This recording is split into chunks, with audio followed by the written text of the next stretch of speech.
आज का जो हमारा टॉपिक है वो सबसे इम्पोर्टेंट क्लास होने वाली है आपकी जॉन मिल्टन की। जॉन मिल्टन के बारे में मैं आपको उसके बायोग्राफी ऑलरेडी करा चुका हूँ। मैंने उसके कई सारे वर्क कराए हैं, उसके सोनेट भी कराए हैं उसके। मैंने आपको उसका क्लोजेट ड्रामा भी करा दिया, सैमसन एगोनिस्टिस जो था। बहुत सारे वर्क, मतलब छोटे छोटे वर्क जितने थे वो करा चुका हूँ। प्रोज वर्क करा दिए, ट्रैक्स करा दिया उसका, ऑन शेक्सपियर सोनेट मतलब पोएम करा दी। लेकिन जितना कुछ अब तक मैंने मिल्टन का आपको कराया है वो सारा एक तरफ और पैराडाइज लॉस्ट एक तरफ, मतलब बहुत ज्यादा इंपॉर्टेंट वर्क है आज का पैराडाइज लॉस्ट। और इसकी भी मैंने जो 26 लाइन है स्टार्टिंग की, जो एज ए पोएम के रूप में रहती है, वो आपने देखा होगा सिलेबस में लगी रहती है इंटर में, ग्रेजुएशन में या पोस्ट ग्रेजुएशन में। वो भी बहुत इंपॉर्टेंट है लाइन है, वो भी मैं आपको करा चुका हूँ।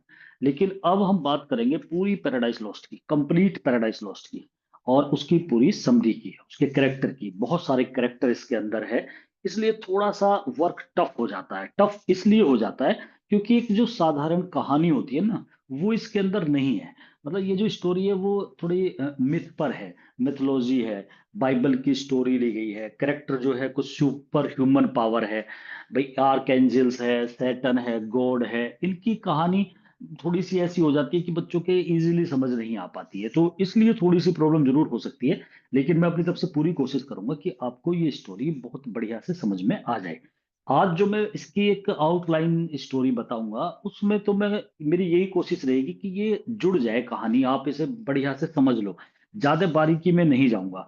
बारीकी में जब जाऊंगा मैं इसकी लाइन टू लाइन थोड़ा सा बहुत ही डीपली जो करूंगा, तो वो मैंने क्वेश्चंस बनाए हुए हैं इसके। जब मैं इसके क्वेश्चन आपको कराऊंगा तो तब मैं छोटी छोटी बातों को लेके चलूंगा, क्योंकि ऑलरेडी क्वेश्चन आपके सामने होंगे तो आप इजीली कर लोगे। लेकिन आज का जो हमारा टारगेट रहेगा समरी को कराने का, वो नॉर्मली ये है कि आपको कहानी का एक जुड़ाव सा समझ में आ जाए कि अच्छा ये हुआ था इसमें, ऐसे ऐसे थी। तो जाते इस पे मतलब डीपली ना करते हुए एक आउटलाइन स्टोरी मैं आपको बताऊंगा, आपके माइंड में आ जानी चाहिए, आपके बिल्कुल टिप्स पे आ जानी चाहिए। इस तरीके की कोशिश कराता हूँ इसकी। पैराडाइस लॉस्ट की नाम से क्लियर हो रहा है इसका, पैराडाइस लॉस्ट इसका मतलब पैराडाइस लॉस्ट हो गया था, वो रिगेन हुआ। उसके लिए दूसरी वर्क इसने मिल्टन ने लिखा है, पैराडाइस रिगेन, मतलब स्वर्ग जो था वो लॉस्ट हो गया। तो हम ह्यूमन बीइंग के ऊपर कहानी है ये, तो आपको वैसे भी इंटरेस्ट लेके सुननी चाहिए कि भाई जो हम ह्यूमन बीइंग है, आप हम सभी, इनके लिए हम कैसे स्टार्ट हुए थे। मतलब हमारा जो स्टार्टिंग हुई है, हमारा जन्म हुआ, हमारे जो पूर्वज है उसके भी पूर्वज है, कोई तो सबसे पहले धरती पे आया होगा। कोई एक इंसान आया था या एक साथ गॉड ने 1000 2000 आदमी धरती पे डाल दिए थे, कैसे हुई थी, किस तरीके से हमारी जो जनरेशन है वो कैसे ग्रो करी थी, तो उसके बारे में आपको पता होना चाहिए। अलग अलग धर्म के व्यक्ति अलग अलग तरीके से उसे मानते हैं, बताते हैं। और चाहे वो इस्लाम धर्म है वो किसी और तरीके से इसे शो करते हैं। हम इसमें मनु के बारे में बात करते हैं। और अगर हम अगर बात करें क्रिश्चियनिटी की, तो वो एडम और ईव की बात करते हैं। तो यहाँ सबने अपने अपने अलग अलग तरीके से अपनी अपनी फिलॉसफी या अपने अपने विचार डाले हैं। यहाँ हम बात करने के लिए है जॉन मिल्टन से, तो जॉन मिल्टन तो एक क्रिश्चियन है, वो भी एक पक्का क्रिश्चियन है। उसने बाइबल से कुछ कॉट कुछ लाइंस ली है। मतलब एक बाइबल में भी बुक है, एक जेनेसिस करके फर्स्ट बुक है बाइबल की, उसके अंदर फॉल ऑफ मैन की एक स्टोरी है, इंसान का पतन कैसे हुआ, इसका मतलब वो पैराडाइज से कैसे फॉल हो गया था। वहीं से मिल्टन ने लाइनें उठाई है, वहीं से अपनी स्टोरी की कुछ चीजें उठाई है। क्योंकि मिल्टन की आदत है, आपको पता है कि वो ग्रीक से, रोम से, बाइबल से, इनकी मैथोलॉजी, इनकी स्टोरी, वहां से लाइनें लेता है, बात लेता है, स्टोरी क्रिएट करता है, फिर अपनी बातों को जोड़ करके एक कहानी बना देता है। तो ये चीजें कॉमर्स में भी आपने देखी, सैमसन एगोनिस्टिस में भी, मतलब वो स्टोरी को कहीं ना कहीं से उठाता है। इसीलिए बहुत ज्यादा कहा जाता है कि मिल्टन के वर्क में क्लासिकल टच होता है, मैथोलॉजी की बहुत बात करता है, बाइबलिक थीम, बाइबलिक टच इसके वर्क के अंदर देखने को मिलता है। बहुत ज्यादा रिलीजियस पर्सन है और रिलीजन के बारे में लिखता है। तो मिल्टन ने ये जो वर्क था अपना, ये 1658 में स्टार्ट करा था लिखना। अब आप लगा सकते हो 1658 का मतलब हो गया 1608 में तो मिल्टन पैदा हुआ था, 50 साल बाद। 44 साल का जब था तो इसकी आंखें, ये अंधा हो गया था, 42 साल का था तो उस समय 52 की बात थी। तो वहां पर तो मिल्टन की एक आंख चली गई थी, फिर 2 साल बाद ये कंप्लीटली ब्लाइंड हो गया था। तो इसका मतलब हम क्या समझे कि जब ये वर्क लिखा होगा मिल्टन ने तो वो कंप्लीटली ब्लाइंड है। और जब वो ब्लाइंड है जैसे हमारे यहाँ सूरदास है, तो ऐसे में लिखना तो बड़ा टफ बात हो जाती होगी। तो उसके फ्रेंड भी थे, जैसे एंड्रू मार्वल जैसे जो मेटाफिजिकल पोइट है, उन्होंने भी, वे भी सपोर्ट करते थे मिल्टन को। मिल्टन बोलता था वो लिखते थे, इसकी बेटी थी वो भी सपोर्ट करती थी, इसका दूसरा फ्रेंड भी था। तो इस करके मतलब ये बोलता था, वहां से लिखवाता था। ये एक बहुत बड़ा अपने आप में एक बड़े सोचने वाली बात होती है कि एक इंसान इतना कैसे सोच सकता है अंधा होने के बाद। लेकिन ये स्ट्रगल है मिल्टन का। मिल्टन यही यही बात हम इसमें देखेंगे भी किसी तरीके से। पैराडाइज लोस्ट जब हम पढ़ेंगे, इसमें कैरेक्टर सैटन का जो आएगा, जो मेन कैरेक्टर है, उसकी जब हम बात करेंगे तो हमें लगेगा कि मिल्टन अपने आप को सैटन के अंदर डाले हुए है। मतलब वो सैटन का कोई दूसरी लाइन है, वो किस तरीके से संघर्ष कर रहा है, लेकिन मिल्टन का भी संघर्ष एक था। इसका गॉड से संघर्ष था, तो उसका राजा से, कैथोलिक जो चर्च थे उनसे, इसका भी स्ट्रगल था। तो ये भी एक बड़ी लड़ाई लड़ रहा था मिल्टन, और उसमें पूरा मतलब हार नहीं मानता। ऐसे ही सैटर्न का करेक्टर है, वो भी हार नहीं मानता बिल्कुल भी। उसे तो लड़ाई लड़ना मतलब बड़ा आनंद आता है, तो उसमें कहीं ना कहीं मिल्टन अपने आप को देखता भी है। तो पैराडाइज लॉस्ट मिल्टन की एक आदत और रही है, वो एक सिक्वल जरूर बनाता है। मतलब उसने कंपेनियन पोएम्स बनाई हुई है, मतलब एक के साथ दूसरे को चिपका के चलता है। जैसे कुछ मूवी आपने देखी होगी, जैसे एक मूवी है क्रिस, आपने क्रिस 2 देखा उसका पार्ट, जैसे बाहुबली मूवी है। तो इस तरीके से कुछ मूवी होती है। और ऐसे ही मिल्टन ने भी क्या करा हुआ है कि वो कुछ वर्क का डबल सिक्वल बनाता है उसका। जैसे आपने एक इसकी पोयम है, मैं पढ़ा चुका हूँ आपको दोनों ही पढ़ा चुका हूँ, एल एलिगरो इल पेंसिलेसो। दोनों एक ट्विंस पोयम बोला जाता है, दोनों जुड़वा है। उसके बिना वो अधूरी है, उसके बिना वो अधूरी है। दोनों में, एक में हैप्पी मैन के बारे में और एक में मेलनकॉली पर्सन, सैड पर्सन के बारे में बता रहा है। उसका एटमोसफेयर हैप्पी वाले का थोड़ा सा मॉर्निंग वाला और खिलावट वाली चीजें दिखाता है, लाइट दिखाता है। लेकिन जब इल पेंसिलेसो की बात करता है तो वहां पर वो डार्कनेस दिखाता है, इवनिंग का सीन दिखाता है, नेचर को थोड़ा डाउन दिखाता है, मेलनकॉली देवी के बारे में बात करता है। तो ये चीजें मिल्टन की दोनों पोयम, आप एक को पढ़ लोगे तो आप अधूरे रह जाओगे, इनकम्प्लीट हो अगर आप पूरी दोनों को कंप्लीट नहीं करते हो। In the same manner, if we are discussing about Paradise Lost, this poem, this epic is also in the same thing, because there are one work is also related to it. Without paradise lost, you are unable to understand paradise regained.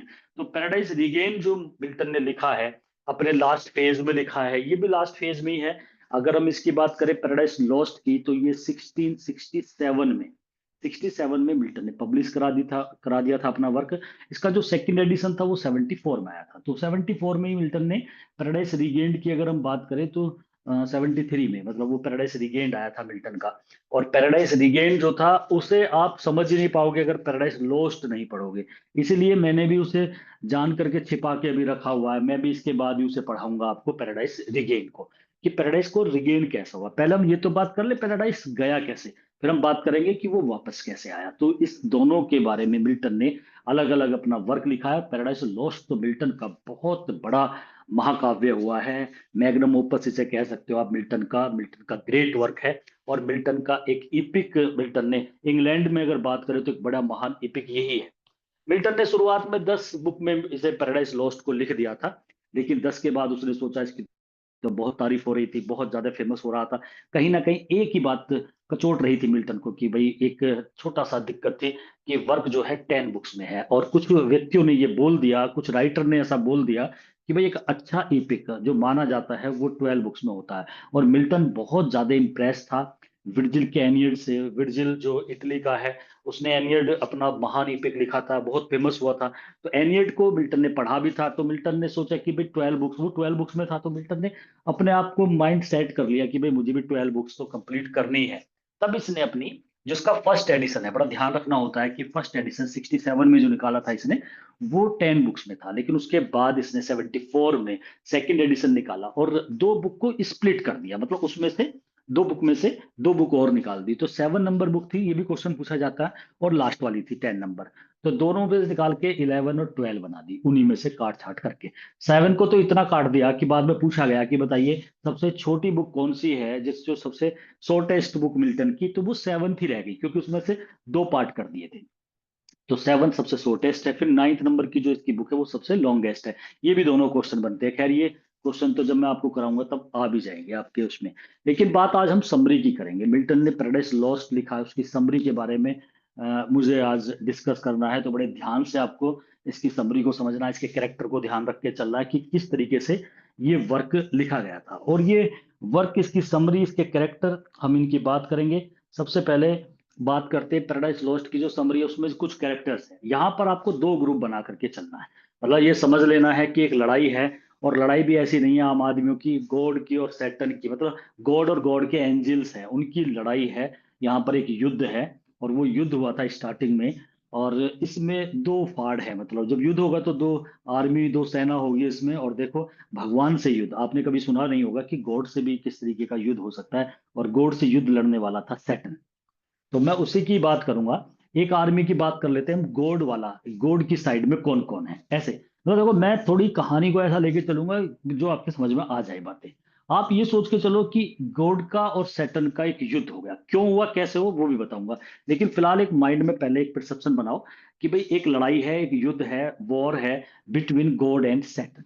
अब Saturn और God के बीच में युद्ध है, और ये Saturn भी ऐसा नहीं है कि जैसे कोई हल्का इंसान है भाई जो भगवान से युद्ध लड़ रहा है, कोई आम आदमी तो होगा नहीं, तो गॉड से। और सब ऊपर है, आकाश में, मतलब ऊपर स्वर्ग में, मतलब ऐसे समझ के चलो। यहाँ भाई गॉड लड़ने के लिए यहाँ नहीं आ रहा है आपके मैदान पे, अर्थ पे नहीं है, सब हेवन में चल रहा है। तो वहां पर एक युद्ध होता है। अब युद्ध हेवन में, आम आदमी तो वहां होगा नहीं, तो सैटर्न भी एक आर्क एंजल है। मतलब सैटर्न जो है, उसका जो कैरेक्टर है, वो भी एक बहुत बड़ा भगवान की ही आर्क एंजल, मतलब एंजल है।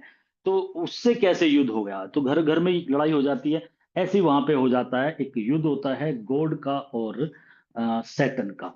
और आपने कुछ मूवी देखी होगी या रामायण महाभारत में देखा होगा, ऊपर गॉड दिखाई देते हैं, वे फूल की बारिश, 8 10 20 25 खड़े रहते हैं, फूल डाल देते हैं। और कभी कभी आपने इनमें रामायण और महाभारत में सीरियल वगैरह में देखा होगा कि ऊपर ही ऊपर लड़ाई हो रही है, राक्षसों के सीन से लगे रहते हैं, और वे लड़ाई लड़ते हैं गॉड से, गॉड के कुछ दूत से, एंजल से। तो ऐसी कुछ लड़ाई मतलब यहाँ पे देखने को मिलती है। अब ये लड़ाई कैसे होती है, इसी की बात करेंगे, स्टार्टिंग करेंगे। देखो, इसमें गॉड जो है, भगवान है, गॉड्स गॉड, गॉड्स फादर, मतलब जो मेन गॉड है, जो दिखाए गए हैं, तो वो गॉड का कैरेक्टर जो दिखाया गया है, उसमें गॉड के अपने बहुत सारे एंजल हैं। अब एंजल दो तरीके के दिखाए। एक बड़े एंजल होते हैं जिन्हें आर्क एंजल बोलते हैं, आर्क माने बड़ा मेहराब होता है ना, आर्क एंजल। और एक स्प्रिट होती है छोटी, मतलब छोटे एंजल कह दो चाहे उसे। तो आर्क एंजल जैसे ऐसे हो जाता है, जैसे आपने देखा होगा जो हमारी ये पार्लियामेंट होती है, उसके अंदर क्या होता है कि दो तरीके के मंत्री होते हैं या विधायक होते हैं, जो हम असेंबली देखते हैं। तो उसमें एक हम कैबिनेट मिनिस्टर बनाते हैं, कैबिनेट। तो मंत्रिमंडल जो कैबिनेट वाले होते हैं, तो वे मुख्य होते हैं। जैसे अगर हम सेंट्रल गवर्नमेंट की बात करें, तो उसमें हमारे होम मिनिस्टर आते हैं, एजुकेशन मिनिस्टर आते हैं, उसमें डिफेंस मिनिस्टर आते हैं, फॉरेन मिनिस्टर आते हैं।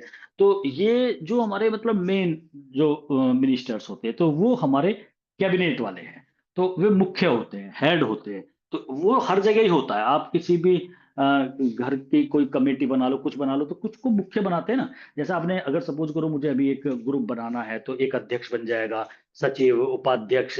कुछ को तो ऐसे पद दिए जाएंगे, महासचिव वगैरह ये सब। और कुछ उसके सदस्य बन जाते हैं। तो यही है आर्क एंजल्स में, नाम आता है बड़े वालों में। इसका मिलिट्री जो सैटर्न, सैटर्न का नाम आता है। लेकिन सैटर्न का नाम उस समय लूसीफर था। सैटर्न का नाम सैटर्न नहीं था, लड़ाई होने से पहले लूसीफर है। लूसीफर एक गॉड का बहुत अच्छा एंजिल है, एक आर्क एंजिल है। दोनों में ठीक ठाक चल रहा था सब कुछ। लेकिन जो अब मैं लूसीफर नाम बोलूंगा, जब ये ऊपर, जब इनकी लड़ाई हो जाएगी, लड़ाई होने के बाद में गॉड इन्हें नीचे फेंक देगा।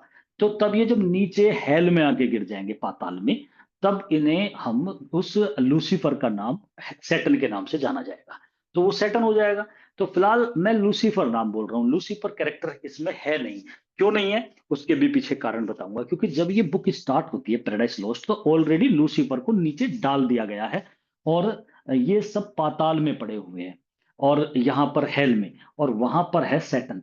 क्योंकि लूसीफर है नहीं। अब हमें ये बात पता कैसे लगती है, क्योंकि जब स्टोरी स्टार्ट होती है पैराडाइज लॉस्ट की, तो उस समय जो सैटर्न है वो अपने, उसके भी वो हेड बना हुआ है, उसके साथ एक ग्रुप, मैंने बताया ना कि दो ग्रुप आपको ध्यान रखने हैं, उधर के और इधर के। तो जैसे ही सैटर्न का जब जिक्र होता है, तो सैटर्न अपने साथियों के साथ नर्क में है। अब वो प्लानिंग बता रहे हैं कि गॉड ने हमें हरा तो दिया, हमें नीचे फेंक दिया, अब गॉड से बदला कैसे लिया जाए, एक रिवेंज वाली बात चल रही है। तो सैटर्न हो गया वो, दिखाया नहीं गया स्टार्टिंग में जब वो लूसीफर था। वो तो फिर बाद में स्टोरी में ही आता है, फ्लैश बैक आता है। ये जो मिडिल से कहानी स्टार्ट होती है, स्टार्टिंग से कहानी स्टार्ट नहीं होती, बिल्कुल ऐसे है जैसे आप बाहुबली मूवी को देख लो, बीच में से स्टार्ट होगी, बाद में पता लगता है फिर कि अच्छा ऐसे ऐसे हुआ था। या फिर आप थ्री इडियट मूवी को देख लो, उसका जो हीरो है वो प्लेन से जाता रहता है, बीच में प्लेन को रुका देता है और फिर उसे याद आता है कि आज का दिन तो बड़ा इंपॉर्टेंट है। फिर वो वहां जाता है, फिर ख्यालों में बात चलती है कि अरे पहले कैसे कैसे हुआ था। तो ये होता है बीच में से कहानी को स्टार्ट कर लेना, आजकल सस्पेंस सा बना के चलते हैं। ऐसी बहुत सारी मूवीज आपने देखी होगी, पैराडाइज लॉस्ट में भी ऐसा ही होता है। इसमें स्टार्टिंग जो होती है, सैटर्न तो नीचे पड़ा हुआ है, वो प्लानिंग कर रहा है, मतलब जब ये स्टोरी क्रिएट जब स्टार्ट होगी ना, तो सैटर्न की स्पीच चलेगी। अब उसका नाम सैटर्न हो चुका है, पहले उसका नाम लूसीफर था, बाद में हमें पता लगेगा कि अच्छा ये तो लूसीफर था और ये ऐसे ऐसे डाला गया था। तो लेकिन मैं अभी आपको बता दूं, कहानी तो वहीं से समझ में आएगी ना आपके। तो लूसीफर ये गॉड के अंडर में था, बड़ा हेड मेन है, मतलब ये गॉड की जितनी स्पिरिट है, जितने एंजल है, उनमें हेड था सैटर्न, या लूसीफर कह सकते हो आप उसे। तो लूसीफर और गॉड के विचारों में दिक्कतें आनी स्टार्ट हो गई थी, क्योंकि जो गॉड का बेटा है, द सन ऑफ गॉड, उसे वो जीसस क्राइस्ट है एक तरीके से, मतलब वही जन्म लेंगे जो जीसस का जो जन्म यहाँ पे पृथ्वी पे लेंगे ना, तो वो सन ऑफ गॉड है। सन ऑफ गॉड के सामने जो लूसीफर है, अपने आप को थोड़ा बोना समझ रहा है, क्योंकि गॉड ज्यादातर प्राथमिकता अपने बेटे को दे रहा था, इसे नहीं दे पा रहा था। कहीं ना कहीं गॉड से लूसीफर का जो है वो कॉन्ट्रडिक्शन स्टार्ट हो जाता है, और एक ये बहुत बड़े उसमें हो जाता है, क्योंकि वो किसी की बात को सुनने के लिए इच्छुक नहीं था लूसीफर। गॉड से उसके जैसे ही वो रेबलिंग कर देता है, रेबल हो जाता है, उसका विरोध विद्रोही हो जाता है, यहाँ एक लड़ाई हो जाती है, दो पार्ट बन जाते हैं, दो टीम बन जाती है। जो लूसीफर है वो अपने साथ अपने साथियों को ले लेता है, गॉड के साथ दूसरे साथी है, दोनों में युद्ध होता है, 3 डेज वो युद्ध चलता है। वो बैटल है टारटेरियस का बैटल दिखाया गया है कि वो 3 डेज चलता है, और तीसरे दिन इसकी हार हो जाती है। और वहां पर जो एक बहुत बड़ा हेड, जो जनरल कह दो या चीफ ऑफ आर्मी कह दो, इसका माइकल, जो मैंने नाम लिखा हुआ है ना तीस चौथे नंबर पे, माइकल। माइकल का जो करेक्टर है ये गॉड के साथ है, जितने नाम ये ऊपर दिए गए हैं, यूरेनियम म्यूज को तो छोड़ दो, और सैटर्न तक, मतलब 8 नंबर तक जितने भी नाम है, ये गॉड की पार्टी है। मैंने एक तरफ ही लिख दिए, गॉड वाले जो गॉड के जो सपोर्टर है उनके नाम है ये। तो उसमें गॉड हो गया, द सन ऑफ गॉड तो है ही। खैर, यूरेनिया ये देवी है, वो काव्य की देवी, जिसके बारे में मैं आपको बता चुका हूं। अभी मैंने जब 26 लाइन से स्टार्टिंग की पढ़ाई थी पैराडाइस लॉस्ट की, तो यूरेनिया को किस तरीके से इन्वोक करता है, उसकी प्रेयर करता है मिल्टन, और कहता है ये काव्य की देवी है। और इसके इसके लिए जो मिल्टन है वो प्रेयर करता है कि हे यूरेनिया, तुम मुझे सपोर्ट करो, मुझे इंस्पायर करो, मुझे प्रेरणा दो कि मैं कैसे इस बड़े महाकाव्य को लिख सकूं। तो स्टार्टिंग में यूरेनिया की बात करता है। ये यूरेनिया का जो करेक्टर बस इस तरीके से है, वैसे नहीं है, इसमें कोई उसका रोल नहीं है। तो यूरेनिया को मैंने इसलिए भी डाला है कि ये भी ट्रिनिटी पूछा जाता है, तीन जो महान गॉड है, या 3 persons, 3 stars of paradise lost, अगर हम क्रम से बात करें तो नंबर 1 पे गॉड है, सन ऑफ गॉड है, और फिर यूरेनिया है। और यहाँ पर यूरेनिया की खेल फिलहाल स्टोरी में बात नहीं करेंगे। तो गॉड गॉड की जो आर्मी है उसके अंदर उसका बेटा सन ऑफ गॉड, जिसे हम जीसस क्राइस्ट के नाम से भी जानते हैं, और उसका फिर सेकंड कमांड, मतलब गॉड के बाद जो दूसरा नंबर पे आता है, तो फिर वो उसका बेटा है, फिर नंबर आता है माइकल का। तो माइकल उसका चीफ ऑफ आर्मी है, मतलब जब लड़ाई होती है तो माइकल को भेजा जाता है, मतलब जब माइकल का जिक्र आ जाए तो समझो इसका बड़ा योद्धा, अगर कोई लड़ने के लिए किसी को भेजा जाएगा तो वो माइकल है।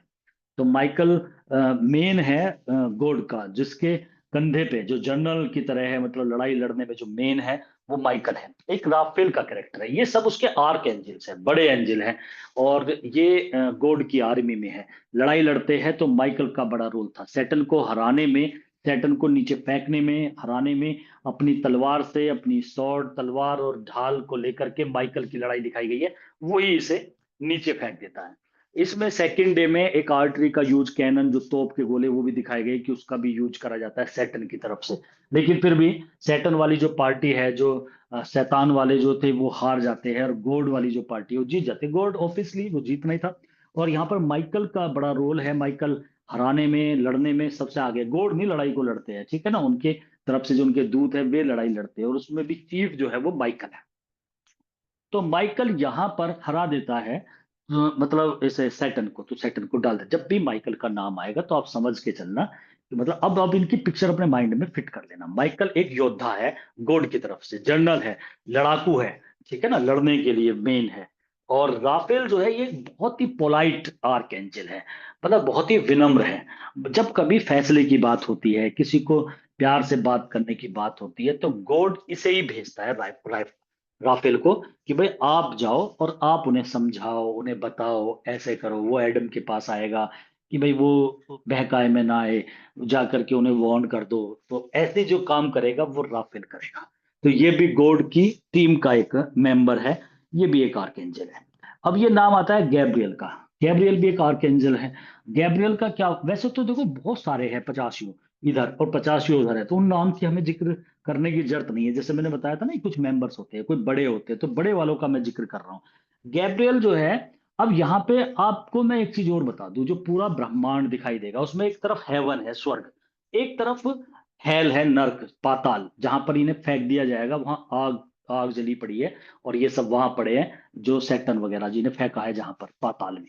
तो एक वो प्लेस है, मतलब ऐसे आपको एक इमेजिनेशन अपने माइंड में क्रिएट करनी है। एक तरफ हेवन है, कहीं ऊपर होगा, जगह ऐसे कोई नहीं दिखा रखी है। एक तरफ ये हेल है, नर्क है, पाताल कह दो, नर्क कह दो इसे। एक तरफ ये है जहां पर सैटर्न की टीम पड़ी हुई है। एक तरफ वो है जहां भगवान रह रहे, हेवन। अब दो जगह और है, एक अर्थ है, पृथ्वी, और एक पृथ्वी के ही कहीं किसी कोने में बनाया हुआ है ईडन गार्डन। एक ईडन गार्डन है, वो ईडन गार्डन जो है, गार्डन ऑफ ईडन, ईडन का गार्डन, जहां पर एडम और ईव को रखा गया है गॉड ने। और वो एक बड़ा सुंदर सा, मतलब एक स्वर्ग ही है एक तरीके से। वो भी एक हेवन की तरह बनाया गया, उसमें सारे सुख सुविधाएं हैं। पर जहाँ सुख और सुविधा है वो स्वर्ग है, जहां पर नहीं है ये चीजें वो नर्क है, या जो जहां पर मतलब आग है और दिक्कतें है, परेशानी है, और वो नर्क हो गया। और जहाँ एक कॉमन चीज है, जहाँ सुख दुख सारी चीजें होती है, दुख भी है, खुशी भी है, अच्छाई भी है, बुराई भी है, वो अर्थ है। तो ये चार चीज है, मतलब 4 प्लेसेस है जो जिक्र है। तो आप इन्हें समझो। ये जो गैब्रियल और 8वें नंबर पे यूरियल जो नाम है, ये इनका क्या काम है, ये सबको गॉड ने एक वर्क दे रखा है।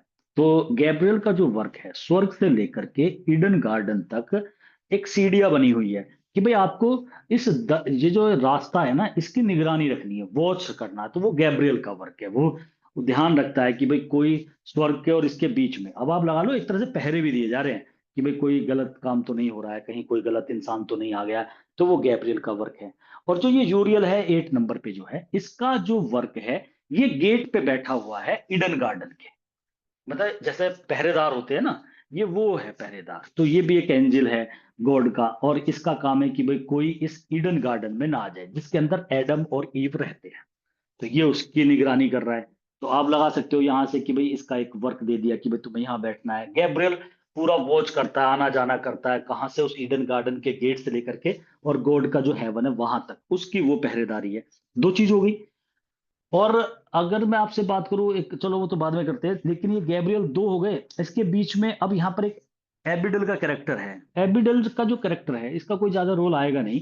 ये बस इतना है, ये एक ऐसा एक पर्सन है, सिंगल पर्सन। इस पे यही क्वेश्चन बनता है कि जिसने जो पार्टी को बदल दिया था, दल बदलू कहते हैं इसे, टर्न कोर्ट है। ये पहले गॉड के साथ था, फिर ये सैटर्न के उसमें चला गया। मतलब जब दो पार्ट बने, तो ये सैटर्न वाली टीम में चला गया, और बाद में इसने सोचा यार मैंने गलती कर दी, हार गई जब, कि भाई मुझे तो ऐसा है कि मुझे गॉड की तरफ जाना चाहिए था। तो ये फिर पाला बदल के गॉड की तरफ आ जाता है।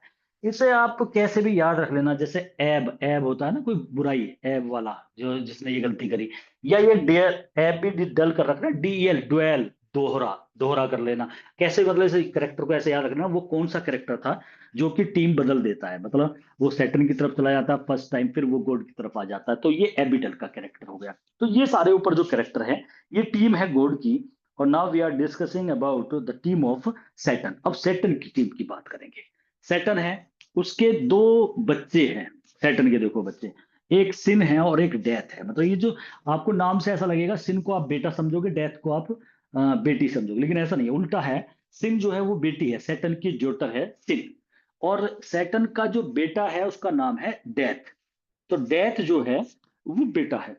तो अगर डेथ को, अगर आपको ऐसे याद भी रखना है, तो एक वो है figure of speech, death lays his icy hand, ऐसा होता है ना, मौत ने अपने आइसी माने बर्फ वाले हैंड को रख दिया उसके ऊपर। तो डेथ के साथ हिज आता है, क्योंकि ये एक मेल है, मतलब मैस्कुलिन जेंडर है। और जो सिन है वो फीमेल है, फेमिनिज्म। तो यहाँ पर, और इसी तरीके से आपने कभी देखा होगा, सिप को हम सी से करते हैं डिनोट, और डेथ को हम हित से करते हैं। ऐसा क्यों करते हैं, कोई आपसे पूछ ले तो इनके पीछे ये कहानियां ही हैं कि ये स्टोरी में ये एक मेल था, ये फीमेल था, ये तो बहुत पुरानी स्टोरी है। तो डेथ यहाँ पर सैटन और सिन, शैतान, देखो तीनों नाम बुरे बुरे ही है, डेथ सिन सैटन, ये क्योंकि ये एक अलग ही पार्टी है। तो सैटन का बेटा है आपका डेथ, और बेटी है सिन। और सैटन सिन के साथ फिजिकल रिलेशन बनाता है, तब ये बेटा होता है उसका, मतलब ये भी है थोड़ा सा इसमें। तो डेथ है उसका जो बेटा है, डेथ है। और ये सिन और डेथ, ये दोनों के दोनों भाई बहन कह दो इन्हें। तो ये दोनों जो है, जो सैटन के ही मतलब बेटा और बेटी है, ये इन दोनों का काम है, ये भी गेट पर रहते हैं, जो ये आपका हेल का जो गेट है। और इन्हें काम दे देता है सैटन कि तुम एक ब्रिज बनाओ, मुझे अर्थ तक जाना है, तो एक ब्रिज का निर्माण करो। तो ये एक ब्रिज बनाते हैं, सैटन फिर वहां पर जाता है। अब सैटर्न के और जो उसकी टीम है उस मेंबर को देख लो। सैटर्न का जिस तरीके से गॉड का मेन इंसान जो था, जो हेड था, जो गॉड के बाद दूसरा इंसान काम करने के लिए चलता था, लड़ाई करता था, वो माइकल था। इसी तरीके से सैटर्न के बाद अगर कोई सेकंड पर्सन है तो वो बेल्जिबब है। तो बेल्जिबब का कैरेक्टर बहुत ही इंपॉर्टेंट है। सैटर्न का, बेल्जिबब का कैरेक्टर, बेल्जिबब जो है वो सैटर्न के बाद सेकंड पर्सन है। इट मीन्स ये ही, मतलब इसका जैसे आर्मी का चीफ होता है ना, वो ये है। सैटर्न तो हेड हो गया, उसके बाद सेकंड पर्सन में बेल्जिबब है, उसका राइट हैंड बोल सकते हो, हाँ बिल्कुल। तो बेल्जिबब जो है वो राइट हैंड है सैटर्न का। और जैसे जैसे हुक्म दिया जाता है तो ये बेल्जिबब चलता है। यही पहला व्यक्ति था जो कहता है कि भाई कैसे बदला लिया जाए, तो एक प्लान बताता है, वो प्लान यही बताएगा बेल्जिबब कि कौन सा प्लान था। अब फिलहाल मोलाच, बिलाल और मेमन, इनके नाम बीच बीच में जब स्टोरी आएगी तब बताऊंगा। ये भी मतलब टीम के मेंबर्स है, अलग से कोई स्पेशल इनका कोई ऐसा वर्क नहीं है। और लास्ट में हमारे बड़े इंपॉर्टेंट कैरेक्टर आते हैं, एडम और ईव, जिनका कंधा इस्तेमाल करके ही सैटर्न गॉड से अपनी बेइज्जती का बदला लेने के प्रयास करता है। और ये एडम और ईव के बारे में भी मैं अभी आपको बताऊंगा। फिलहाल अब मैं आपको बताता हूँ कि कहानी कहाँ से चलती है। कहानी स्टार्ट जो होती है, मैंने बताया था आपको कि लड़ाई तो वो हो चुकी है, गॉड की और सैटर्न का युद्ध हो चुका है, 3 दिन वो युद्ध चला था। सैटर्न हार गया था और गॉड ने उसे नीचे फेंक दिया था, पाताल में या हेल में, नर्क में। वहां जाकर के ये नीचे सारे के सारे गिर गए, इनके हथकड़ी मतलब बेड़ियों में बांध करके थे, बेड़ियां तो खैर टूट गई, ताकत तो इनमें आज भी थी, लेकिन ये सब नीचे पड़े हुए थे, बेल्जिबब ऐसे पड़े हुए नीचे। और वहां पे आग जली हुई है, और उसी में ये मतलब बहुत परेशान और बड़े दुखी है। तो वहां पर जब ये सैटर्न उठता है, तब सैटर्न इनसे सब में जोश भरता है। देखो असली खिलाड़ी वही होता है, असली चीफ वो होता है जो अपनी आर्मी को हमेशा उसे एंकरेज करके रखे, कभी उसे डिस्करेज ना करे। अगर आपको कभी पता हो तो एक बार बाबर का और राणा सांगा का युद्ध हुआ था, जब तो वो युद्ध जो था, बिल्कुल समझ लो कि आप बाबर हार की कगार पे था। और बाबर को लग गया था कि मैं हार जाऊंगा राणा सांगा से। तो उसने अपनी जो पूरी आर्मी थी उसकी, कम व्यक्ति थे, उसने रात में ऐसा उनके अंदर जान डाल दी कि वे थोड़े से व्यक्ति राणा सांगा की पूरी सेना पे भारी पड़ गए और युद्ध जीत जाते। तो मतलब एक हेड का बड़ा वो होता है। अब मान लिया मैं आपको हतोत्साहित ही कर दूं कि भाई आपका नंबर ही नहीं आएगा, ये नहीं आया, तो आदमी, आप तो पहले ही हताश होकर बैठ जाओगे। तो जो हेड होता है, जो कमांडर होता है, उसके ऊपर काफी कुछ डिपेंड करता है कि वो अपनी टीम में किस तरीके का मनोबल उनका बना के रखे, वो कैसे उनके माइंड को सेट करके रखे। तो वो बहुत बड़ी बात होती है, और यही काम करा था सैटर्न ने। सैटर्न की स्टार्टिंग की जब स्पीच देखोगे ना, तो वो एकदम कहता है कि अरे, heaven is lost, everything is not lost. अगर चलो स्वर्ग लॉस्ट हो गया, कोई बात नहीं, अभी सब कुछ लॉस्ट नहीं हुआ है, अभी तो बहुत कुछ बाकी है। और फिर वो ये भी कहता है कि स्लेव बनने से कोई फायदा नहीं है नर्क में, मतलब स्वर्ग का अगर हम दास बने, दो, कोई फायदा नहीं है, there is no benefit to better. वो यहाँ पर दोनों की कंडीशन को भी बताता है कि नर्क का राजा बनना, या नर्क में अपनी चलाना, या नर्क में अपनी छके मालिक होना, is better than to be slave in heaven. Heaven में स्लेव बनने से अच्छा है कि नर्क के राजा बनना। मतलब बहुत ही बेहतरीन स्पीच है मिल्टन की। और ये स्पीच इस चीज को भी जाती है, जो इंसान बिजनेस को प्रेफर करते हैं और कुछ इंसान सर्विस को करते हैं, तो वहां पर भी मिल्टन की ये स्पीच या फिर सैटन की स्पीच, ये बड़ी वो होती है। टू बेटर, बेटर है, ज्यादा अच्छा है to be slave in hell, to be slave in hell, hell नहीं sorry, to be king in hell मतलब हेड होना हेल में, नर्क में अगर हम हेड बन के रहे तो it is better than to be slave in haven.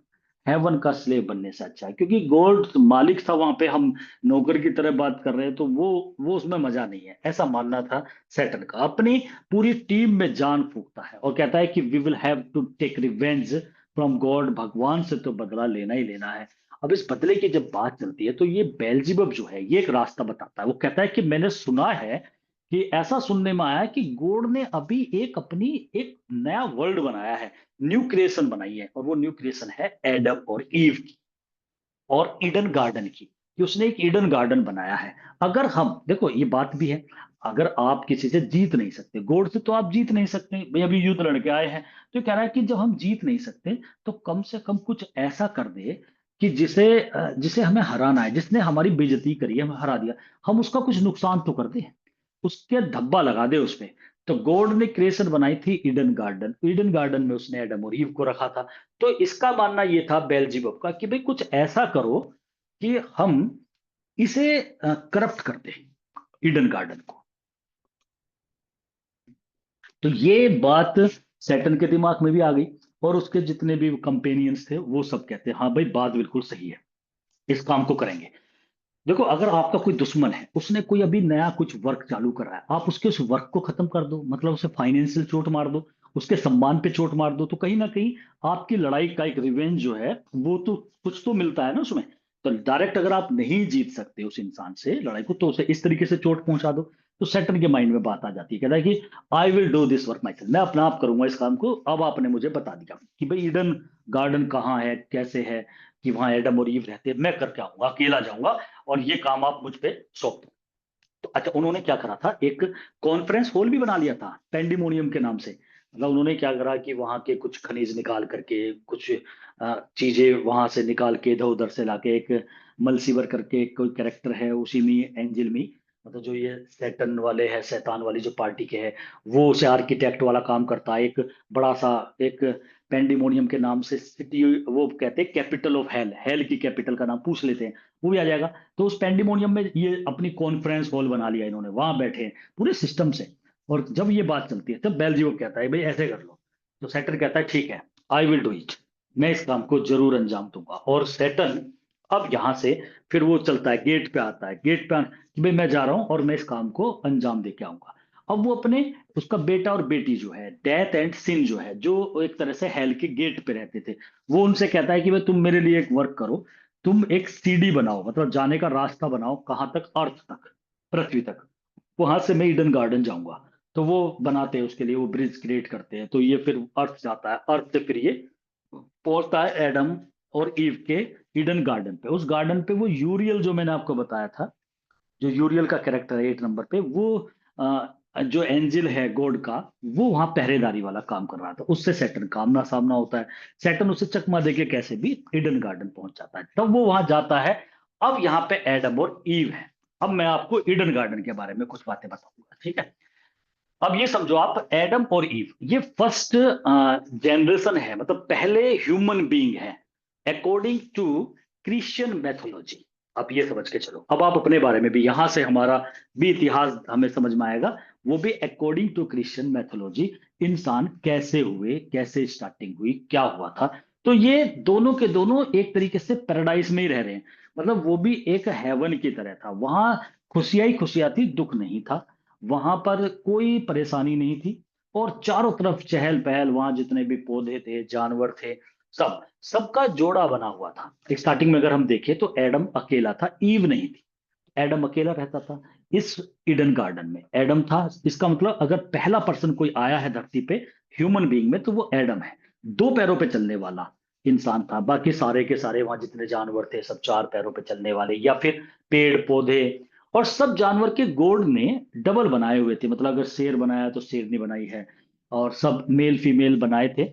और पक्षी भी थे, जितने भी पक्षी थे वो सब चहचहा रहे थे, मतलब एक ईडन गार्डन एक बहुत ही प्यारा सा एक क्रिएशन बनाई गॉड ने। और एक हेवन में, वे स्वर्ग में रहते थे, कोई सब इमोर्टल थे, कोई मरता नहीं था, सब जिंदा रहते थे, और सबके जोड़े बनाए थे गॉड ने। अब वहां पे एडम को बनाया, जब एडम को बनाया गया, तो एडम ने कुछ दिन बाद गॉड से रिक्वेस्ट करी कि वो हे भगवान तूने सबके जोड़े बनाए हैं और मैं अकेला रहता हूं, तो मुझे बस थोड़ी सी यही परेशानी है कि I am unable to express my views to others, दूसरे से बात नहीं कर पाता, अकेला हूँ, सॉलिट्यूड महसूस कर रहा हूँ, तो आप मेरे इस अकेलेपन को, लोनलीनेस को रिमूव करने के लिए मेरा भी एक पार्टनर बना।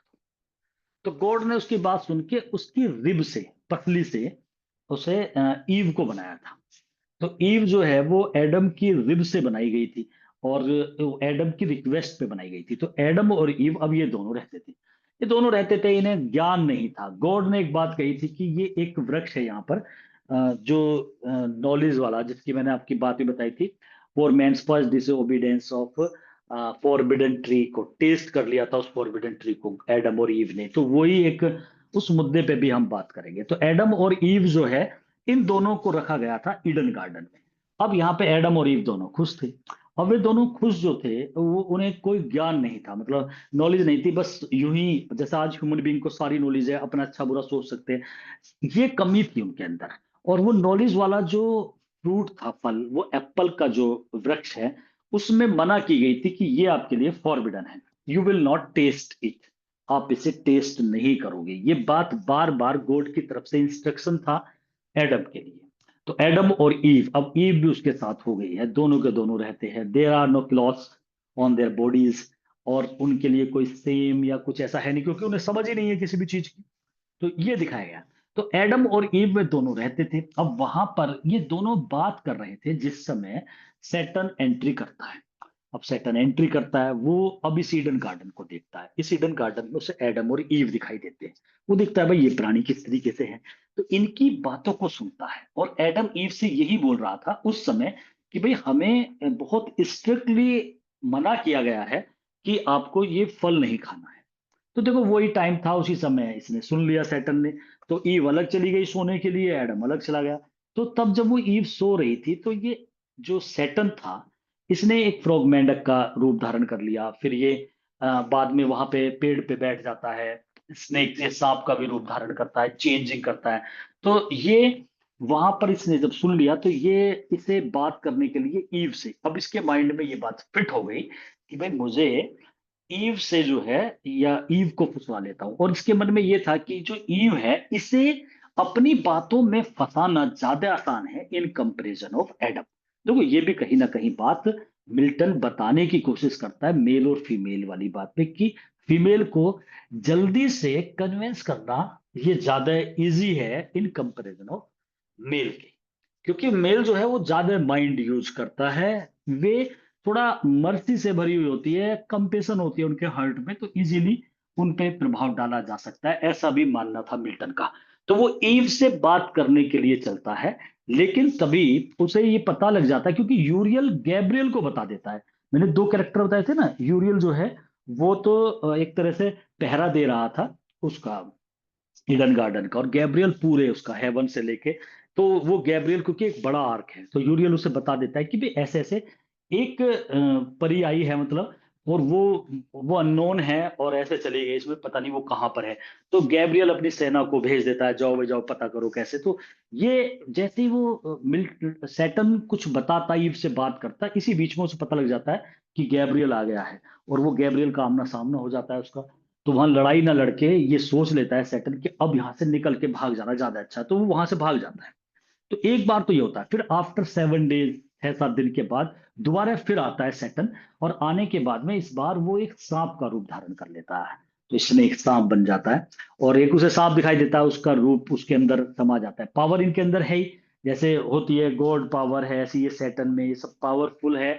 इनमें सुपर नेचुरल पावर्स है इनके अंदर, अपना रूप परिवर्तित करने की, उड़ने की, ये सब काम करने की। तो वो सांप का रूप धारण करके और इस तरीके से वहां पे एंट्री करता है। इससे पहले जब गॉड को, जब गैब्रियल से वो भाग जाता है ना, तो गॉड तो गॉड है, उसे पता लग जाता है सैटर्न अपनी हरकत पे आ गया है। तो गॉड यहां से राफेल को भेजता है। तो राफेल को जो भेजता है, उससे कहता है कि भाई जा करके आप एक काम करो। राफेल उसका एक बढ़िया पोलाइट परी है, या उसका एंजिल है। उसे कहता है कि तुम एडम और ईव को जाके समझाओ कि वो सैटर्न की बातों में ना आ जाए, तो कि भाई उसमें उन्हें नुकसान हो जाएगा, उस फ्रूट को ना खा ले। अब वो राफेल उनसे बात करता है, वो एडम और ईव, मोस्टली एडम से करता है। कि भाई ऐसे ऐसे बात है, और तब वो बताता है इस सैटर्न की कहानी के बारे में भी, कि एक युद्ध करा था इसने, तब हमें भी पता लगता है इस कहानी के बारे में, स्टोरी का पता लगता है, जो मैंने आपको पहले ही बता दी थी कि भाई इस तरीके से एक युद्ध हो गया था, सैटर्न को तो नीचे फेंक दिया गया।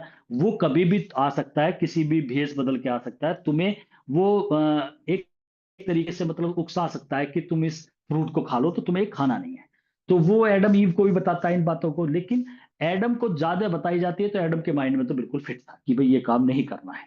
और सैटर्न की बात बताई जाती है कि अगर तुम्हें वो, बिल्कुल उसके बातों में मत आ जाना, ऐसे मत करना, नहीं तो गलत हो जाएगा तुम्हारे लिए। और फिर तुम अच्छा खासा यहाँ पैराडाइस में हो, मतलब एक तरह से ईडन गार्डन में हो, तो गॉड की अवहेलना हो जाएगी, मतलब ऑर्डर की। तो ये बात उसके माइंड में बैठ जाती है एडम के। अब वो चला जाता है राफेल, तो सैटर्न आ जाता है 6-7 दिन बाद, और सांप का रूप धारण करके ईव से टकराता है, ईव से बात करता है। अब ईव जो है उसे देख लेती है, वो सोचती है सांप कैसी बातें हुई, तो हमारी वाली लैंग्वेज यूज कर रहा है, इंसानों वाली। तो तब वो बताता है कि मेरे अंदर इतना जो ज्ञान आया हुआ है ना, मैंने वो फल खा लिया था। वो कहते हैं ना कि अरे तुम तो ऐसे बोल लेते हो बहुत अच्छे तरीके से, कि हाँ क्योंकि मैं, मुझे पूरी नॉलेज है, मैं कुछ भी कर सकता हूँ, because I have taken that fruit. You you have not taken. अगर आपने भी ये फ्रूट खा लिया, तो आप में भी ऐसे ही ज्ञान आ जाएगा, आप भी पावरफुल हो जाओगे, और आप तो बहुत सुंदर हो, आप और भी सुंदर हो जाओगी, मतलब बहुत ही ब्यूटीफुल हो जाओगी, आपकी सब आपकी आज्ञा मतलब उसने उसे पूरा फुसला लिया, और इसी बहकाए में आके ईव उस एप्पल के उसे खा लेती है। और टेस्ट करने के बाद वो भाग जाता है वहां से सैटर्न, तो उसे तो यही काम कराना था। उसके बाद में वो एडम को बताती है, अब एडम समझ जाता है कि भाई अब तो बात निकल गई। अब उसे लगता है कि ईव को तो गॉड जो है वो बाहर निकाल ही देंगे, या इसे, इससे ईडन गार्डन से बाहर फेंक देंगे, क्या इसे, इसके साथ कुछ गलत हो जाएगा। तो सोचता है कि अब तो जीना मरना ईव के साथ ही है। तो यहाँ लव में आकर के, या उसके थोड़ा सा जैसे साथ साथ रह रहे थे, तो इस वजह से एडम भी अब उस फल को खा लेता है कि जो होगा दोनों के साथ एक साथ ही होगा। तो एडम भी उस फ्रूट को खा लेता है, इतना हो कि भगवान को गुस्सा आता है। फिर वो उसे गॉड, अपने बेटे को भेजता है, the son of God Jesus Christ, कि जाओ इन्हें पनिश करके आओ। अब उन्हें पनिश करने के लिए उधर से वो आता है कि, और सबसे ज्यादा उसे कहा जाता है कि तुम्हें उन सैटर्न को करना है, मतलब उसे ऐसी सजा दे के आनी है सैटर्न को, कि जिससे कि कभी मतलब कोई इस तरीके से ना कर पाए। तो अब सैटर्न को, एडम को और ईव को, इन तीनों को सजा देने के लिए द सन ऑफ गॉड आते हैं ईडन गार्डन पे। अब एडम और ईव को और इन तीनों को देखो क्या क्या सजा मिलती है, और यही सजा सेम अब उनके साथ चल रही है। और वही सजा उन्हें क्या मिली, वो हमें मिल गई। वो सजा उन्हें नहीं मिली, वो हमें मिल गई। क्योंकि एडम और ईव को क्या सजा दी, एडम से कहा सन ऑफ गॉड ने, तुमने बहुत बड़ी गलती करी है, कि तुमने गॉड की जो ऑर्डर था ना, उसमें तुमने एक तरीके से उसकी अवहेलना करी है, उसे डिसओबे कर दिया। ये बड़ी गलती है आपकी, तो आपको ऐसा नहीं करना चाहिए था। तो तब उसे पनिशमेंट दी जाती है कि आप हमेशा जिंदगी में, आप हमेशा घर की चिंता आपको रहेगी, आप अपने परिवार को पालने के लिए मेहनत मजदूरी करोगे पूरी जिंदगी, और ये तुम्हारे कंधे पे ये जिम्मेदारी रहेगी। ऐसे कहा गया, इसका मतलब मेल को ये रेस्पॉन्सिबिलिटी रहेगी to run a family in financial condition, मतलब पैसा कमाना। अब उस समय पैसे कमाने की तो बात थी नहीं भाई, जब जब की बात है कि तुम्हें सारा कुछ मेहनत करके लाना पड़ेगा अपना घर चलाने के लिए, तुम्हारी जिम्मेदारी होगी। और उससे कहा, ईव से, कि तुम्हें ये पनिश दिया जाता है, तुम्हें ये पनिशमेंट दिया जाता है कि आपको, जब भी आप अपने बच्चे को जन्म दोगी, तो आपको इतना सारा पेन होगा कि you are unable to face this pain. और तुम्हें मतलब एक तरीके से बच्चे को जन्म देने के लिए जो परेशानी फीमेल जो आज भी झेलते हैं, तो वो परेशानी, वो उसे श्राप दिया गया है एक तरीके से, आप ये समझ लो। वो बात एक अलग है, जब ये मिल्टन लिख रहा था इस कहानी को, या तब तब ये मेडिकल फैसिलिटी सब नहीं थी। आज तो बहुत ज्यादा मेडिकल फैसिलिटी होगी, लेकिन बात हो रही है without operation, if you are giving the birth to a baby, then you will have to face a lot of pain. और ये बात दी गई जो आज तक भी लागू है। तो ये फीमेल को दे दिया, वो मेल को दे दिया। और सैटर्न से कहा, तुम्हें सांप बनने का इतना शौक है, तो आप सांप बनोगे। और जो जिसका उसने भेष बदल लिया था ना सांप का, तो उस समय तो चल के जा रहा था ऐसे, लेकिन अब उससे कहा कि तुम कभी अपने पैरों पे चल नहीं पाओगे, रेंग के चलोगे और तिरछे चलोगे हमेशा। सीधे नहीं चल पाओगे। आज भी सांप जो है इसी तरीके चल रहे, तो वो एक स्टोरी वहां पर बनी। और तीनों को पनिशमेंट दे करके द सन ऑफ गॉड चले जाते हैं। फिर माइकल आता है, उसे कहा जाता है कि इन दोनों को निकाल के बाहर फेंक दो ईडन गार्डन से। तो वो जाकर के एडम और ईव को दोनों को बाहर फेंक देता है और इन्हें अर्थ पे डाल देता है। और तब वो इन्हें बताता भी है, एडम और ईव को, कि आने वाली जनरेशन कैसी होगी। तो उस आने वाली जनरेशन में इन्हें फ्यूचर दिखाता है, फ्यूचर में ऐसे होगा। और दिखाया जाता है कि लेडीज है, जेंट्स बस काम में लगे हुए हैं, लेडीज बच्चों को जन्म देने में वो परेशानी, वो सब वो मतलब इस तरीके से दिखाता है एडम और ईव को। जैसे आपने वो क्रिस मूवी में देखा हो ना, वो हाथ का पंजा लगाते हैं और एकदम फ्यूचर दिखाई देता है। अच्छा ऐसा होगा। और एडम और ईव उस चीज को देखते हैं कि एक वो होगा बाद में चल के, फिर जीसस क्राइस्ट आएंगे जब ऐसे होगा, पूरी जनरेशन बनाई जाएगी, पृथ्वी पे सब कुछ होगा। और अब तुम इमोर्टल नहीं रहोगे, अब मोर्टल हो जाओगे, अब तुम्हें मरना भी पड़ेगा। मतलब ये सारी चीजें वहां से बताई जाती है। और जो सैटर्न था उसका, मतलब सैटर्न ने एक तरीके से अपनी जंग तो जीत ली भाई। गॉड का जो एक बहुत बड़ा नुकसान था, उसने एक ईडन गार्डन को जो बनाने की कोशिश करी थी, वो सब तो कर लिया। लेकिन बात वही हो जाती है कि गो मतलब सैटर्न भी अपनी जंग में एक तरह से जीत समझ रहा है कि भाई मैंने तो अपनी जीत हासिल हासिल कर ली है। उसने वो सारा खेल बिगाड़ दिया जो बनाया हुआ था गॉड के द्वारा। उसने एक ईडन गार्डन को इस तरीके से बनाया था, और एडम और ईव और हमारी ह्यूमन जनरेशन का ही हो। और लेकिन वो ब्लिसफुल सीट हमें वापस मिली, मतलब स्वर्ग। हमें तो फिर अर्थ पे डाल दिया गया, मतलब एडम और ईव को, कि जाओ तुम्हारा भी यही काम रहेगा। और लेकिन अब वो दोबारा से जो वो हुई है, तो यहीं पर जैसे हम इस इपिक को एंड करेंगे, तो इसका सिक्वल आएगा, पैराडाइस रीगेन्ड। अब उस रीगेन वाले में जीसस क्राइस्ट जो है वो जन्म लेंगे फिर दोबारा, मतलब जो सन ऑफ गॉड है ना, वो जन्म लेंगे तो फिर वो जीसस क्राइस्ट बन के ही आएंगे। तो वहां पे वो फिर ब्लिसफुल सीट, वो जो हेवन है, वो दोबारा से ईडन गार्डन कह दो या हेवन कह दो, वो हमें दोबारा मिलेगा। कैसे मिलेगा? जो अच्छे कर्म करेगा वो स्वर्ग में चला जाएगा, जो बुरे कर्म करेगा वो नरक में जाएगा। ये जो जो बुरे कर्म करते हैं, वो सैटर्न वाली पार्टी वहीं बैठी हुई है, वो वहां जाएंगे, उसी आग जहां जल रही है, पेंडिमोनियम जो है। और जो अच्छे कर्म करेंगे वो वहीं जाएंगे जहां पर वो पेड़ है ना, फॉरबिडन ट्री जो है, सेब वाला, ईडन गार्डन, वो वहां चले जाएंगे। दोनों जगह गॉड ने फिक्स कर दिया। अब ये काम हुआ है पैराडाइज रीगेन। जब आप पढ़ोगे तब आपको पता लगेगा कि भाई किस तरीके से वो पैराडाइज दोबारा कैसे मिला। अभी तो फिलहाल पैराडाइज लॉस्ट हो गया। अभी तो आप जब तक रिगेन नहीं पढ़ोगे नर्क में ही झूलोगे। लेकिन जब पैराडाइज रिगेन आप पढ़ लोगे तो आपको पता लगेगा कि अच्छा ऐसे ऐसे वर्क करेंगे तो हम पैराडाइज में जाएंगे, और अगर हम बुरे काम करेंगे तो हम ऐसे। तो ये हमें मतलब इस वर्क के माध्यम से मिल्टन बताने की कोशिश करता है कि भाई इस तरीके से ह्यूमन जो है, मानव जाति जो है, वो कैसे स्टार्ट हुई थी। तो वो बात बताइए, बड़ी बात है। अगर ये बात सच है या झूठ है भाई हमें नहीं पता। लेकिन अकॉर्डिंग टू मिल्टन, मिल्टन ने भी ये सारी चीजें बाइबल से ली है। स्टोरी जो फॉल ऑफ मैन, इंसान का कैसे फॉल हुआ था, वो सब वहीं से बताया है। अब उसी चीज को बताने की कोशिश की है। तो पैराडाइज लॉस्ट एक बड़ा महाकाव्य रहा, सभी ने इसका बड़ी प्रशंसना प्रशंसना की है, और बहुत ही प्रेज वर्दी वर्क है मिल्टन का, और बड़ा फेमस रहा है। मिल्टन ने इसी वजह से इसकी 10 बुक्स को स्प्लिट करके दो बुक स्प्लिट करके 12 बनाई, कि भाई इसमें कोई कमी ना रह जाए। और वाकई कमी नहीं थी। 12 बुक्स में पैराडाइज लॉस्ट एक बड़ा इपिक, और ब्लैंक वर्स में वैसे लिखा है इसने, बहुत ही कम चांसेज होते हैं इस तरीके से हम ब्लैंक वर्स में पूरा का पूरा लिख देना। हालांकि ये काम अपने वर्क में क्रिस्टोफर मार्लो ने तो खैर बहुत ही ज्यादा कराया, वो तो ब्लैंक वर्स में ही अपनी ट्रेजेडी लिखा करता था।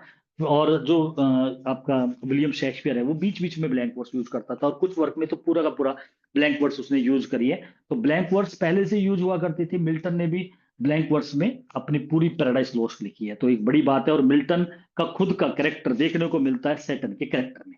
क्यों मिलता है? क्योंकि जैसा स्ट्रगल सैटर्न कर रहा था, देखो मिल्टन की जो लड़ाई थी ना, वो चार्ल्स फर्स्ट के साथ भी थी। मतलब उसे चार्ल्स फर्स्ट के रूल्स पसंद नहीं थे, उसे कैथोलिक चर्च पसंद नहीं थे, उनके जो पोप है उनके ऑर्डर पसंद नहीं थे। तो दो लड़ाई मिल्टन की भी थी, बड़े बड़े इंसान से थी। कैथोलिक मेन पावर जिसे गॉड माना जा रहा है, तो गॉड से लड़ाई है मिल्टन की एक तरीके से। तो वो लड़ाई कैथोलिक चर्च वाली, जो गॉड से, गॉड के पैगंबर से जो लड़ाई है मिल्टन की, वो अंदरूनी थी। ऐसे ही सैटर्न की लड़ाई गॉड से थी। तो ये वाली लड़ाई देखने को मिलती है। मिल्टन भी झुकेगा नहीं, मतलब मिल्टन ने भी सोचा था मैं भी झुकूंगा नहीं, और इसी तरीके से सैटर्न ने भी सोच लिया था कि मैं भी बिल्कुल भी यील्ड नहीं होऊंगा गॉड के सामने। और ये लड़ाई मिल्टन की भी रही, और मिल्टन हमेशा अपने इस स्ट्रगल में लगा रहा लास्ट तक, अपनी एज के लास्ट पड़ाव तक। ये वर्क जो लिखा है लास्ट में लिखा है मिल्टन ने। तो इसे मतलब मिल्टन ने लिखा, और कहीं ना कहीं मिल्टन के अपनी जो विचार है पैराडाइस लॉस्ट में वो सैटर्न के विचारों में मिलते हैं। एक चीज और होती है, इसमें एक बहुत ही कंट्रोवर्शियल क्वेश्चन होता है कि भाई इसका जो मेन हीरो है कौन है। कुछ व्यक्तियों का मानना है कि इसका जो हीरो है भाई गॉड है, कुछ तो गॉड को मान लेते हैं, कुछ जीसस क्राइस्ट को उसके बेटे को मानते हैं, कोई एडम को मानता है इसका हीरो, और कुछ सैटर्न को मानते हैं। अब सैटर्न को मानने वाले ज्यादा हैं, मतलब जो mostly person they think that Saturn is the main hero of this work. अब ऐसा क्यों है? इसलिए है कि देखो, हीरो का मतलब यही नहीं होता कि चलो हार जीत तो होती रहती है। हीरो के लिए कई सारी चीजें देखी जाती है। एक तो ये देखा जाता है कि जो पूरा का पूरा ये वर्क है पैराडाइस लॉस्ट, ये किसके इर्द गिर्द है, who is the central character of this EPIC. तो वो अगर उसमें देखे तो सैटर्न है। अगर हम बात करते हैं एडम की, तो एडम तो इसमें जो ये वर्क है, फोर्थ बुक मतलब पहली दूसरी तीसरी बुक में तो केवल सैटर्न बेल्जिबब कैसे वो लड़ाई हुई इन सब चीजों के बारे में बात होती है। फोर्थ बुक में जाकर के ये मतलब फोर्थ बुक में जाके एडम और ईव का जिक्र है इसमें। तो तीन बुक में तो जिक्र ही नहीं है, तो एडम को तो इसलिए अब बताओ वो शुरू में है ही नहीं, स्टार्टिंग में ही नहीं है, तो इसलिए एडम का जिक्र नहीं करते। एडम से भी गलती होती है, गलती तो सैटर्न भी कर रहा है, तो एडम को भी कुछ हीरो एडम को मान लेते हैं, कोई गॉड को मानता है, और ज्यादातर सैटर्न को मानते हैं। तो मेन हीरो इसका सैटर्न माना जाता है, क्योंकि वो अपनी लड़ाई लड़ रहा है, वो उसके अपने विचार है, वो नहीं चाहता कि मैं स्लेवरी करूं, वो चाहता है कि I want to be like a king, या मास्टर बनना चाहता है। टू बी मास्टर, मास्टर होना in hell is better than to be a slave in heaven. Heaven में स्लेव होना जो ज्यादा अच्छा ना होकर के नर्क का अगर आप मालिक बन जाओ तो ज्यादा अच्छा। ये बात इसकी कहीं ना कहीं सटीक भी बैठती है। तो ये कहानी है, ये स्टोरी और पैराडाइस लॉस्ट, इसके 26 लाइन मैं ऑलरेडी आपको करा चुका हूँ, ये बहुत इंपॉर्टेंट इसकी रहती है। उसके बाद में अब जो इसके क्वेश्चंस चलेंगे, इसके मैंने बुक वाइज भी क्वेश्चन करे। स्टार्टिंग में तो मैं क्वेश्चन आपको कराऊंगा, फिर इसकी फर्स्ट बुक में ये क्वेश्चन, सेकंड में, ऐसे 12 बुक्स के थोड़े थोड़े 8 8 10 10 15 15 क्वेश्चंस करते हुए एक काफी क्वेश्चन हो जाएंगे इसके, 300 350 क्वेश्चन के करीब, वो मैं आपके अ, कराऊंगा इसमें, ठीक है ना। तो फिलहाल तो ये स्टोरी थी मेरे। मैं समझता हूँ कि मतलब मैंने काफी कोशिश करी है कि आपकी कहानी एक उसकी आउटलाइन स्टोरी आपके माइंड में फिट हो गई होगी। ज्यादा बारीकी में इसलिए नहीं गया मैं, क्योंकि फिर कहानी इतने अच्छी तरीके से समझ में नहीं आती। आपको मेन फोकस जो उसकी थीम पकड़ में आ गई होगी। और लास्ट में मिल्टन इस पैराडाइस लोस्ट के माध्यम से बताने की कोशिश भी करता है, जस्टिफाई करता है the ways of God to man, कि भाई जो भगवान के जो तौर तरीके थे वो मैन के लिए, क्या वो सही थे या नहीं थे, वो जस्टिफाई सही बताया है मिल्टन ने, कि किस तरीके से गॉड ने अपने तौर तरीके अपनाए थे, और कैसे उसने एडम और ईव को पनिश करा। उन्होंने क्योंकि गलती करी थी तो उन्हें इस तरीके से पनिश भी करा गया। तो ये सारी चीजें तो हम इस स्टोरी को यहीं तक करेंगे, और मुझे उम्मीद है कि ये मतलब क्लियर हुई होगी स्टोरी, इंपोर्टेंट भी थी।